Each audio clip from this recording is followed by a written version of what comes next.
বেশিরভাগ হজ যাত্রীরা যারা একটু বয়স্ক আমাদের দেশের পার্সপেক্টিভ অনুযায়ী তারাই বেশি হজে যান। ইয়াংরাও যান, বাট বেশিরভাগ যারা বয়স্ক মুসলিম তারাই বেশিরভাগ হজে যেয়ে থাকেন। এবং তাদের মধ্যে আমরা দেখে থাকি যে বিভিন্ন ধরনের ক্রনিক কেয়ার ডিজিজ এ তারা সাফার করে থাকেন। তার মধ্যে বিভিন্ন ধরনের মাসকুলোস্কেলেটাল প্রবলেম, ডিজেনারেটিভ চেঞ্জ গুলো নিয়েও তারা সাফার করে থাকেন। কি মনে হয় আসলে যে ফিজিওথেরাপি তারা যদি হজের আগে যদি একটু ফিজিওথেরাপি চিকিৎসকের শরণাপন্ন হন, তাদের জন্য আসলে কতটুকু ইফেক্টিভ হবে? জি, অনেক ধন্যবাদ। খুবই গুরুত্বপূর্ণ একটি টপিকস। আসলে ইসলামিক দৃষ্টিকোণ থেকে আপনি যথার্থই বলেছেন যে হজ একটা খুবই গুরুত্বপূর্ণ ইবাদত এবং এই ইবাদতের কয়েকটি অংশ আমরা দেখতে পাই। একটা হলো যেমন এটা খুব আর্থিক একটা বিষয় থাকে, সামর্থ্যের বিষয় যেমন থাকে, শারীরিক সামর্থ্যেরও বিষয় থাকে। কারণ এখানে ফিজিক্যাল অ্যাক্টিভিটি থাকে। আমরা সাধারণত যেটা দেখি যে তওয়াফ করা, আম তারপরে হাজারে আসওয়াদ ইয়ে করা, যেখানে অনেক মানুষ থাকে, যেখানে আ শরীরের সামর্থ্য না থাকলে আমরা করতে পারি না। সাফা মারোয়া, দৌড়ানোর বিষয় থাকে, পাথর নিক্ষেপ করার বিষয় থাকে, অনেকগুলা বিষয়। তো সেখানে শারীরিকভাবে ফিটনেস বা ফিজিক্যালি ফিট থাকাটা খুবই গুরুত্বপূর্ণ।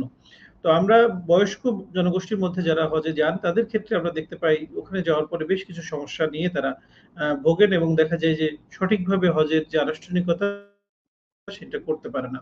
তো এক্ষেত্রে আমরা সাধারণ দর্শক যারা এখনো দেখছেন এবং যাদের আত্মীয়স্বজনের মধ্যে অনেকেই হজে যাবেন বলে নিয়ত করেছেন, তাদের ক্ষেত্রে বলব যে কিছু মাস্কুলোস্কেলেটাল সমস্যা, যেটা আপনি ইতিমধ্যেই বলেছেন, যে কিছু ডিজেনারেটিভ ডিজিজ যেমন অস্টিওআর্থ্রাইটিস, তারপর লাম্বার স্পন্ডাইলোসিস, সার্ভাইকাল স্পন্ডাইলোসিস, এই জাতীয় সমস্যায় যারা আগে থেকে ভুগে থাকেন, তারা যদি যাওয়ার আগে একটু ফিজিওথেরাপি নেন, কিছু এক্সারসাইজ তারা শিখে নেন, সেক্ষেত্রে দেখা যায় যে ওখানে যে তাদের স্বাভাবিকভাবে যে নামাজ পড়া বা অন্যান্য যে ইবাদতবন্দির বিষয় থাকে, কারণ যেহেতু আমরা একটা বিশেষ উদ্দেশ্য নিয়ে যাই এবং ওখানে মূল উদ্দেশ্যই থাকে যে আমরা যেন সঠিকভাবে ইবাদতবন্দি করতে পারি। তো এক্ষেত্রে যারা নিচে বসে নামাজ পড়তে পারেন না বা অনেক ক্ষেত্রে দেখা যায় চেয়ার ছাড়া বসতে পারেন না, তাদের ক্ষেত্রে কিন্তু ওখানে যে বেশ কিছু অসুবিধা দেখা দেয়।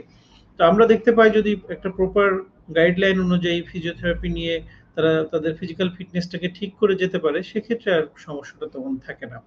তো এইজন্য হজে যারা প্রস্তুতি নিচ্ছেন, সেই প্রস্তুতির মধ্যে ফিজিওথেরাপির গুরুত্বটা অনেক বেশি বলে আমি মনে করি, বিশেষ করে সিনিয়র সিটিজেনদের ক্ষেত্রে। জি, অনেক ধন্যবাদ প্রিয় দর্শক। আলোচনার প্রারম্ভিক পর্যায়ে আপনারা কিন্তু বুঝতে পারলেন ডেফিনিটলি হজের আগে আমরা যদি একটু সেশন নিয়ে নিতে পারি, বিশেষ করে যারা সিনিয়র সিটিজেন আছে এবং যারা বিভিন্ন ধরনের মাসকুলোস্কেলেটাল প্রবলেম বা ডিজেনারেটিভ চেঞ্জ এ যারা আক্রান্ত আছেন, বিশেষ করে যারা হাঁটু ব্যথা এবং কোমর ব্যথায় আক্রান্ত আছেন, তাদের জন্য কিন্তু খুব ইফেক্টিভ একটি সলিউশন হতে পারে।